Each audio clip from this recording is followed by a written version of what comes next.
Welcome back to Special Report at the White House. This is a Fox News alert. We've been getting the first reports of fatalities from the 7.1 magnitude earthquake that collapsed buildings in heavily populated portions of Mexico.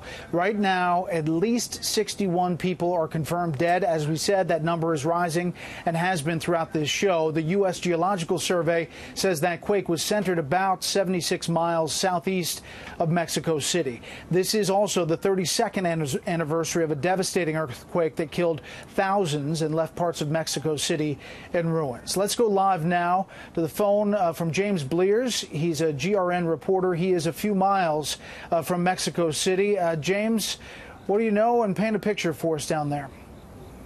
Well, what actually happened is about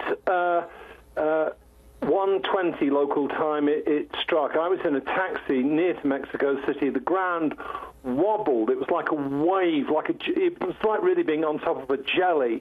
It lasted for seemingly a long time. I think it was about 1 minute 45 seconds.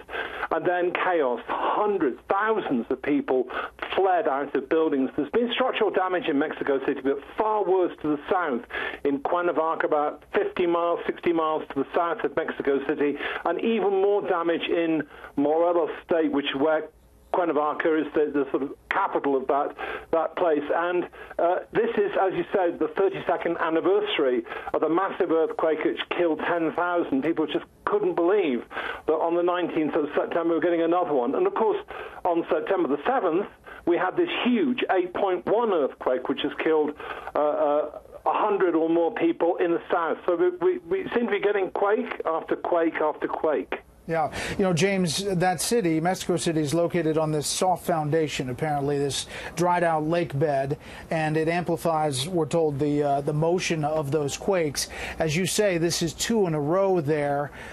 We just don't know the extent of the damage through the country, right?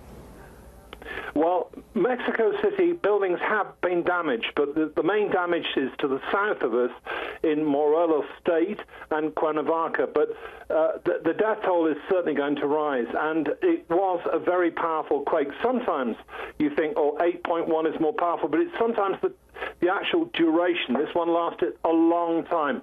Chaos in Mexico City. People won't go back into the buildings.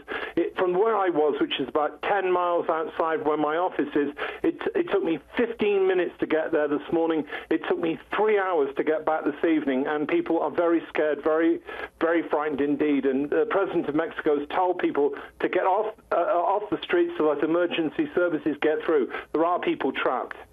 James Blears, live there on the phone near Mexico City. James, thank you.